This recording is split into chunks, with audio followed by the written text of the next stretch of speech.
Looking at exponents and roots here today, these are some rules that sometimes people forget what the rule is. There's ways to kind of work around that when you need to, and you can always use the strategy of trying to cross off answers that just don't quite seem right. So here it says if a is a real number, then a squared times a squared times a squared times a squared is equal to which one? So a squared is the same as a times a.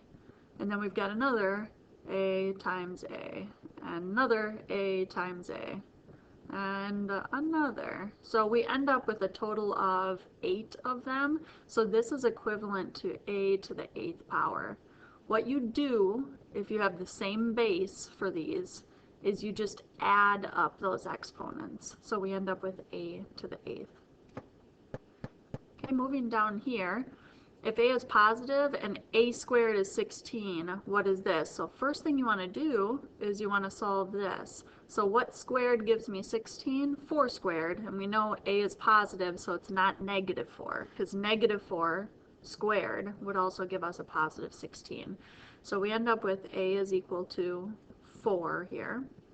And then we're trying to solve this piece here, so we're just going to plug 4 in where we see an a. So this is going to be 4 cubed plus the square root of 4. And 4 cubed is 4 times 4 times 4, which is 64.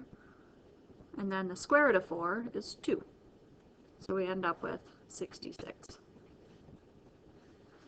Alright, then moving over here, if x, y, and z are real non-zero numbers, then this is equivalent to what? So here, what you're going to do, if you have trouble remembering this, look at the x to the 4th over x squared. X to the 4th is x, x, x, and x on top. That's x to the 4th. And then the x squared that you see on bottom is like having x times x on the bottom.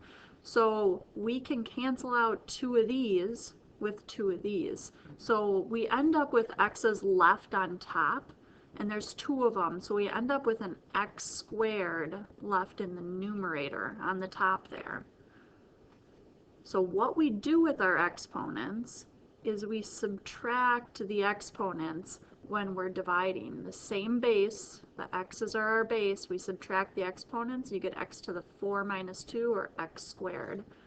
And whichever one has the bigger number, that's where it's going to end up. So with the x's, the x squared is going to end up on top.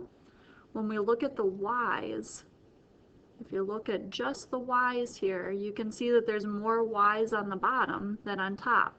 So we're going to end up canceling 3 of the y's out, but there's still going to be 2 left down here. So if you subtract your exponents, you get y squared, and it's going to end up in the denominator because there's more down there. Then if we shift this over and we look at the z's, you can see that there's more z's on the bottom, there's 1 more down there than on the top. So we end up with z to the 1st, or just z.